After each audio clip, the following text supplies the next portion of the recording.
मुंबई की Campa Cola society की बड़ी खबर यह है कि आज 96 परिवार बेघर हो जाएंगे। कैंपा कोला सोसाइटी के लोगों को आज शाम 5 बजे तक अपना फ्लैट खाली कर देना होगा और उसकी चाबी बीएमसी को सौंपनी होगी। कैंपा कोला सोसाइटी के लोगों की आखिरी आस सुप्रीम कोर्ट से थी, लेकिन उन्हें वहां से भी निराशा हाथ लगी। अब परिवार वालों को देख रहे हैं सालों से जो लोग कैंपा कोला सोसाइटी में रह रहे थे, लेकिन अब बिल्डर की गलती का खामियाजा इन लोगों को भुगतना पड़ रहा है। 96 परिवार आज बेघर हो जाएंगे। वो अपनी चाबी अपने घरों की बीएमसी को सौंप देंगे। सीधे रुख करेंगे मुंबई का, जहां से राजेश हमारे संवाददाता इस वक्त हमारे साथ जुड़ चुके हैं। राजेश, चूंकि शाम 5 बजे तक का ही वक्त है, तब तक इन लोगों को अपना घर खाली करना होगा। क्या वहां से लोग अब हटने शुरू हो गए हैं? देखिए चित्रा, पिछले 3 से 4 दिनों से घर जरूर खाली हो रहे हैं, लेकिन लोगों ने हटना शुरू नहीं किया है। जरूरी सामान जो घर के हैं वो जरूर पैक करके कहीं दूसरी जगह भेज रहे हैं, लेकिन लोग यहीं पे रह रहे हैं। इसी अपने जो गैरकानूनी करार दिए गए फ्लैट है बीएमसी के द्वारा, उसी में रह रहे हैं और घर छोड़ने के लिए कतई तैयार नहीं है। कुछ जो कैंपा कोला के निवासी इस वक्त हमारे साथ, उनसे बात करेंगे। आज आपको घर छोड़ने की कुछ घंटे ही बचे हैं, क्या लगता है घर छोड़ेंगे आप लोग? नहीं छोड़ेंगे तो क्यों नहीं छोड़ेंगे? घर तो हम डेफिनेटली नहीं छोड़ेंगे। हम नहीं छोड़ेंगे क्योंकि हम अपने पेरेंट्स को कहाँ पे रखे। मेरे फादर इन लॉ को हार्ट अटैक आया है 20 दिन पहले, वो कंप्लीट बेड रेस्ट पे होने चाहिए। मेरी मदर इन लॉ बुखार में तड़प रही है, मैं उन दोनों को कहाँ लेके जाऊँ? सीएम सर, आपके पास घर है तो प्लीज एक रूम उनको दे दीजिए और फिर हम देखते हैं यहाँ पे क्या होता है। मैं घर बिल्कुल ही नहीं छोड़ने वाली हूँ। लास्ट टाइम जब उन्होंने बीएमसी ने हमारा गेट गिराया था, 4 दिन बाद उसके बाद मेरी दादी को हार्ट अटैक आ गया था और वो एक्सपायर हो गई थी। उनको बर्दाश्त नहीं हुआ कि जहाँ 20-25 साल पहले उन्होंने और उसके बाद मेरी दादी को हार्ट अटैक आ गया था और वो एक्सपायर हो गई थी। उनको बर्दाश्त नहीं हुआ कि जहाँ 20-25 साल पहले उन्होंने और उनके हस्बैंड ने जो वो घर बनाया था, वो आज ऐसे टूटते हुए गिर रहा है और उनके बच्चों की ऐसी हालत हो रही।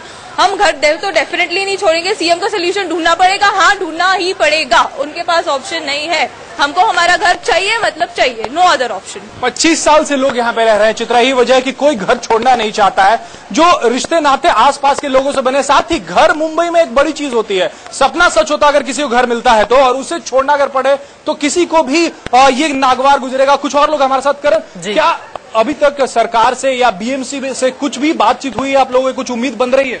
हम लोग से बातचीत तो काफी टाइम से चल रही है, लेकिन सिर्फ बातचीत पे आके अटक गई है। बीएमसी को मदद करनी ही नहीं है, जिस भी कारण से, क्योंकि 1980 में भी उनकी गलती थी, 2000 में जब हम पानी के लिए कोर्ट में गए तभी भी उनकी गलती थी, और 2010 के दशक में उस टाइम से भी उनकी गलती है, लेकिन उनको उनकी गलती माननी नहीं है। इसके बदले वो हमारे पीछे लग गए हैं। और मतलब ये कैसा कानून है? अपना इक्वालिटी जो आप बोलते हैं कि सबको सेम हक, हमारे कॉन्स्टिट्यूशन का एक बहुत इंपॉर्टेंट वैल्यू है। इधर आप बोलते हैं आप स्लम्स को 2000 तक रेगुलाइज करेंगे, 2010 तक रेगुलाइज करेंगे, और अब बिल्डिंग्स के लिए डेट आप 1963 रख के रखे। इतनी आर्केइक लॉस क्यों? मेरा मानना है कि खाली ये मतलब बहुत बड़ा अन्याय हो रहा है। मॉनसून के लिए भी अड़तानी जी बोलते खाली स्लम्स के लिए होता है। ये कैसा अन्याय, मतलब कैसा, ये क्या चल रहा है इस देश में, मुझे समझ में नहीं आ रहा। कल मोदी जी बोलते हमें स्कैम इंडिया नहीं स्किल इंडिया बनाना है। ये हाउसिंग जो चीज है, अथॉरिटी बिल्डर नेक्सस सबसे बड़ा स्कैम है हमारे देश में जो अभी चल रहा है। क्या लगता है मोदी जी से कोई उम्मीद लगती है कि यहाँ के स्टेट गवर्नमेंट से तो काफी आपने मांग कर ली? कुछ उन्होंने बोला तो था अच्छे दिन आने वाले। हमारी भी उम्मीद है कि उनके वजह से या उनके किसी पार्टी की वजह से हमारे भी अच्छे दिन आएंगे। उनसे भी आशा है हमें, अभी तक पृथ्वीराज जी से भी आशा की शायद अंत समय में उन्हें समझ में आए कि वो जो कर रहे हैं वो गलत है। तो आशा हमारी बनी रही है और हम लड़ाई करते रहेंगे। जैसे चंचल जी ने भी कहा कि कुछ भी हो जाए हम यह जगह छोड़ के नहीं जाने वाले। जगह छोड़ के नहीं जाने वाले। कुछ और लोग हमारे साथ, उनसे बात करेंगे। चित्रा, कुछ घंटे बचे हैं सर, घर आप लोगों ने सामान तो हटा लिया है, लेकिन चाबियां अपने घर की क्या आप बीएमसी को देने वाले हैं? बिल्कुल नहीं। हम अपनी जिंदगी की कमाई बीएमसी के हाथ में क्यों दे? जब बीएमसी ने मकान आने दिए, ऊपर बिल्डरों के साथ में मिलकर मकान आने दिए है, एक बार हमने एग्रीमेंट कर दिया है तो हमारी कोई लायबिलिटी नहीं रहती है। ये वो बिल्डर और उनके बीच में है, तो हमें क्यों फंसाया जा रहा है? तो हम अपनी चाबी क्यों देंगे? और सुप्रीम कोर्ट ने अगर घर छोड़ना पड़ा, 25 साल से आप यहाँ पे रह रहे हैं, दिक्कतें कितनी होंगी? दिक्कतें तो एक जिंदगी लेने की बात है, तो घर छोड़ने की बात क्यों कर रहे हो? हम कहाँ जाएंगे, कैसे रहेंगे, पूरी जिंदगी कैसे निकालेंगे? फांसी की सजा दे दो, हम लोग एक साथ मार दो यहाँ पर। वैसे भी ये तो मॉडर्न डे जलियांवाला बाग बन गया है। पूरे हिंदुस्तान में, पूरे विदेश तक ये बात पहुंच गई है कि इंडिया एक डेमोक्रेटिक कंट्री है, और अभी मोदी आए हैं बोलते कि अच्छे दिन आएंगे, और डेमोक्रेटिक कंट्री के अंदर हमारे साथ ये हो रहा है। दूसरे पड़ोसी देशों के साथ में रिश्ते बनाने की बातें हो रही है, अपने देश के लोगों के साथ कभी रिश्ते बनेंगे? बड़ा सवाल यहाँ पे उठ रहा है चित्रा, लोगों का कहना है कि उनके साथ अन्याय हो रहा है। जो बिल्डर ने गलती की, जो बीएमसी ने गलती की, उसका हर्जाना इन्हें भुगतना पड़ रहा है। फिलहाल घर छोड़ने को तैयार नहीं है। हाँ, जरूरी सामान जो है वो जरूर घरों से हटा लिए गए हैं। जो चित्रा, सामान हटा लिए गए हैं लेकिन लोग अपना घर छोड़ने के लिए तैयार नहीं है और उनकी बात जाहिर तौर पर कुछ हद तक सही इस रूप में लगती है क्योंकि जीवन भर की ये पूंजी होती है। हालांकि चूंकि सुप्रीम कोर्ट का आदेश है, इस वजह से बीएमसी इसका पालन करा रही है और आज शाम 5 बजे तक इन लोगों को अपनी चाबी सौंप देनी होगी। अगर इन लोगों की ओर से चाबी नहीं सौंपी जाती है बीएमसी को, तब क्या होगा राजेश? अगर शाम 5 बजे तक का जो वक्त है वो अगर नहीं सौंपी जाती है तो बीएमसी जो है वो यहाँ पे तोड़ा कार्रवाई करने के लिए या घरों में जो बिजली के कनेक्शन दिए उसे काटने के लिए, घरों को सील करने के लिए पूरी तरीके से स्वतंत्र होगी चित्रा। अगर राज्य सरकार की तरफ से कोई भी दिशा निर्देश बीएमसी को नहीं दिए जाते हैं और अगर चाबियां भी नहीं सौंपी जाती हैं तो फिर बीएमसी कानूनी कार्रवाई करने के लिए स्वतंत्र होगा, क्योंकि सुप्रीम कोर्ट का आदेश है। अगर बीएमसी कार्रवाई नहीं करती है तो बीएमसी पे भी कंटेम्प्ट ऑफ कोर्ट का केस जो है वो बन सकता है। यही वजह है कि बीएमसी ने यहाँ के जो निवासी हैं जिनके फ्लैट्स बीएमसी ने गैर कानूनी करार दिए हैं, उनको लगातार वक्त देती रही है कि वो घर खाली करें और चाबियां उनके सौंपे। लेकिन फिलहाल घर तो खाली कर रहे हैं लोग, लेकिन चाबियां सौंपने के मूड में दिखते नहीं है यहाँ पे लोग। अदालती आदेश के आगे सब बेबस है, लेकिन बड़ा सवाल यह है कि जब अवैध निर्माण हो रहा था तब बीएमसी कहां थी? क्योंकि इतने सालों से जो लोग रह रहे हैं उनका क्या हाल हो रहा होगा अपने घर को छोड़ने के बाद, इस बात को आसानी से समझा जा सकता है। राजेश, आप चूंकि वहां पर मौजूद हैं, अगर पीछे की तस्वीरें दिखाएं, कुछ और लोगों से बातचीत करने की कोशिश कीजिए, क्योंकि हमने देखा लता मंगेशकर, राज ठाकरे जैसे लोग सामने आए हैं, लेकिन महाराष्ट्र के मुख्यमंत्री से किस तरह की उम्मीदें और क्या कोई ऑल्टरनेट व्यवस्था की गई है इन लोगों के लिए या फिर नहीं? सीधे इन्हीं लोगों से पूछते हैं चित्रा। लता मंगेशकर सामने आया, राज ठाकरे सामने आया, लेकिन सरकार जिससे बात बनेगी आप लोगों की, क्या उस तरफ से कुछ वहां से कुछ आप लोगों को पत्राचार हुआ है, कुछ कम्युनिकेशन हुआ है, कुछ ऑल्टरनेट की आशा है? लेकिन जिस हिसाब से जो हो रहा है, ये कानून के नाम पे गंदा नाच खेला जा रहा है। आज हमारे को उनसे आश्वासन था, हमने उनको चुना है कि हमारे को रास्ता दे, लेकिन वो कुछ उनको निकालने में इंटरेस्ट नहीं है।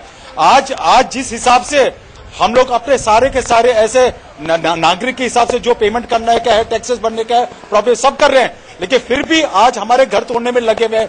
आज आप बताइए, यहाँ पर मैक्सिमम जो है सीनियर सिटीजन है, बच्चे हैं, उनकी क्या गलती है? क्या गलती है? आज हमारी बस यही गलती है कि आज बिल्डर जिसको आपको रोकना चाहिए था, जो फोर्स आप लेके आए वही फोर्स के साथ उनको रोकना चाहिए, वो रोका नहीं। जी मैम, आप बताइए मैम, इतने साल आप यहाँ पे रही हैं और अभी घर खाली करने को आपको बोला? हम 25 साल से यहाँ रह रहे हैं। मैंने अपने एफडीज तोड़ के, ज्वेलरी बेच के मैंने एक 1 रूम अपार्टमेंट खरीदा है। आज मेरे पास कोई पैसा नहीं है। मैंने अपना स्टैम्प ड्यूटी, रजिस्ट्रेशन चार्जेस भरा है, मेरे पास कोई पैसा नहीं है, कहीं जाने की जगह नहीं है। मैंने अपना एक भी सामान यहाँ से निकाला, मैं सामान लेके कहाँ जाऊंगी? आप बताइए, कहाँ रहेंगे हम? हमारे पास रहने के लिए कहीं जगह नहीं है।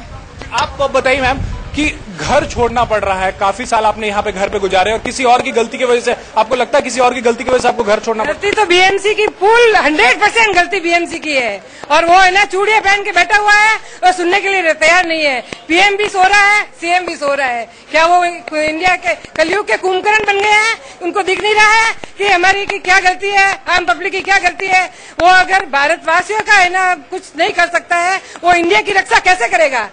मुझे है ना नहीं कभी कैसे है ना वो छोड़ेगा। हम घर नहीं छोड़ने वाले हैं। घर कैसे बनाया है? वो हमने बनाया है, जी जान जोड़ के, एक पैसा जोड़ के बनाया है। आप हिंदुस्तान को नहीं, आप पूरी दुनिया को दिखाइए कि क्या स्कैम हो रहा है यहाँ पर। एक आम आदमी जो स्टैम्प ड्यूटी भरता है, टैक्स भरता है, उसके साथ ये क्या अन्याय हो रहा है? ये this is the biggest scam that is happening in India. Biggest scam. Modi ji कुछ कर सकते हैं तो करिए आप। हमारे प्यारे मोदी जी बोलते हैं कि मेरी मदर की वजह से क्या दिक्कतें हुई, जो इतने साल जो 2-3 साल से जो कोर्ट में केसेस चले, उस वजह से जो स्ट्रेस हुआ, उससे क्या असर पड़ा फैमिली में? मेरी दादी लास्ट टाइम जब उन्होंने हमारा गेट तोड़ा था, उन्होंने टीवी पे देखा, शी वॉज बेड रिडन, उन्होंने टीवी पे देखा, उनको सडन मैसिव हार्ट अटैक आ गया और वो एक्सपायर हो गई। 5 मई को हमारा जब सुप्रीम कोर्ट ने भी फाइनल दे दिया कि वो कुछ नहीं कर सकती, 10 दिन बाद मेरे फादर इन लॉ को हार्ट अटैक आ गया। वो अभी बेड रिडन है he should be on bed rest, पर वो बेड रेस्ट में भी नहीं है, वो सारे दिन कैंपा कोला के घूमते रहते हैं।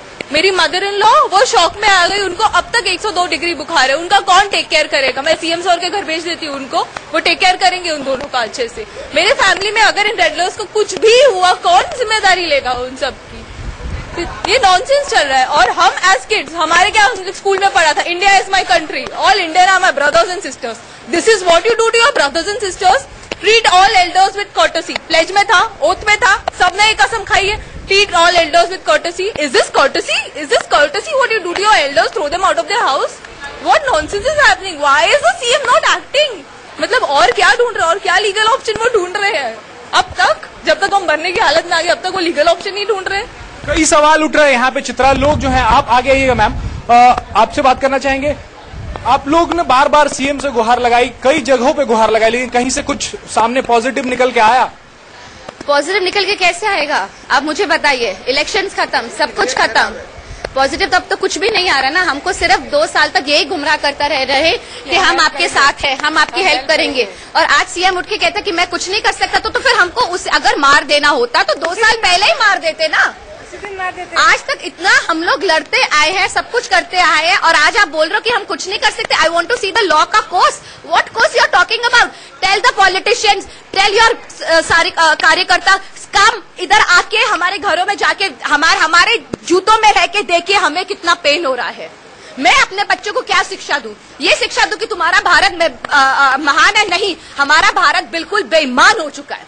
सब शाम को आज घर खाली करने के मूड में है आप लोग? मूड में जो मूड में रहेंगे, मैं अपना घर क्यों खाली करूं? मुझे बताओ भाई, किसके लिए घर खाली करूं? और कौन सा कानून में ये लिखा है कि आप 30 साल के बाद उठिए, जागिए, आइए, तोड़िए और चले जाइए? 30 साल पहले आपकी सरकार सो रही थी, आपका सीएम सो रहा था, कि आपकी बीएमसी सो रही थी? कौन सो रहा था? 30 साल के बाद you can not get up and say that just break it and demolish it. I am sorry, you can not do that. After 30 years, people who have staked their lives, all the senior citizen, अगर आपको देखना है 90% इधर senior citizen रह रहे हैं। लोगों ने अपने लोन लेके अपना आशियाना बनाया। हम पहले बैंक को देंगे कि आपके लिए इधर घर खाली करेंगे? किसी के पास रेंट का किराया नहीं है, किसी के पास भी रेंट देने तक का किराया नहीं है कि वो रेंट देके दूसरा मकान ले सके। दूसरे मकान सोचने की दूर की बात है। क्या अभी तक पीएम सीएम सो रहा है? इतने बच्चों की, इतनी मीडिया वालों की बात उसको सुनाई नहीं दे रही है कि क्या चल रहा है यहाँ पे, क्या चल रहा है? मैम, घर खाली करने के लिए आप लोगों से बार बार कहा गया, आप लोगों ने हर जगह पे गुहार लगाई, और अब जो है कुछ घंटे बचे हैं, कुछ उम्मीद लगती है? अभी भी लगती है और है। सीएम साहब एक बार इधर सिर्फ देख लें, सिर्फ एक बार। एक छोटा सा अपने भारत में किस्सा हो जाता है तो अपने आप को बताने के लिए पूरा भारत जाग जाता है। यहाँ 1000 लोग मर रहे हैं, बूढ़े मर रहे हैं, इन लोगों की जमा पूंजी हम लोगों की जा रही है। एक बार सीएम साहब इधर देख ले, होगा, पूरी उम्मीद है, होगा। आपको उम्मीद लगती है कुछ होने वाला है? लग नहीं रहा है, इसके पीछे पड़े हुए हैं ये लोग। कितनी जगह, सब जगह लगभग लगाई, मगर सीएम समझने को तैयार नहीं है, कुछ बात का समझता ही नहीं है, खाली एक ही बात करते हैं, तोड़ो बस, तोड़ो। इतना पैसा लिया, कैंप ड्यूटी लिया, आज अगला पैसा वसूल किया, सब कुछ वसूल किया, कोई कमी नहीं किया। बात जी आप बताइए। मेरी बीएमसी कमिश्नर से और चीफ मिनिस्टर से एक विनती है, भाई साहब कुछ अच्छा कंस्ट्रक्ट करके करप्शन खाइए, डिमोलिशन करके करप्शन मत खाइए प्लीज। आपको करप्शन लेने के बहुत तरीके हैं, डिमोलिशन से करप्शन मत खाइए, ये सिर्फ करप्शन का है। ये केस इतना खराब नहीं है, ये केस इतना खराब नहीं है। ये 1 लाख स्क्वायर फीट आप डिमोलिश कर रहे हो, यहाँ पर सिर्फ 20,000 स्क्वायर फीट थोड़े गलती है, वो 20,000 स्क्वायर फीट भी बाजू वाले प्लॉट से एडजस्ट किया जा सकता है। बाजू में एफएसआई है, इस पुराने बिल्डर के पास बाजू में एफएसआई अवेलेबल है। ये प्लीज आप सिर्फ करप्शन छोड़िए आपकी, या फिर आप लोग में अक्ल नहीं है बस। मैम आप बताइए, आप काफी सालों से यहाँ पे रह रहे होंगे, अब घर छोड़ना पड़ रहा है आपको, परेशानी कितनी ज्यादा हो रही है? परेशानी रात दिन यही चिंता है, कहाँ जाएंगे? क्या सीएम हमको घर देने वाला है? सीएम के घर जाके रहेंगे? जी राजेश, कौन है घर देने वाला? हम दोबारा आपके पास लौट कर आएंगे क्योंकि लोगों के दर्द को समझने और बांटने की हम कोशिश कर रहे हैं, लेकिन सबसे बड़ा सवाल यह है कि बीएमसी की लापरवाही और बिल्डर की गलती का खामियाजा लोग भुगतने के लिए यहां पर तैयार दिखाई दे रहे हैं, और यही दर्द है जो उन्हें 2 साल से साल रहा है। एक छोटे से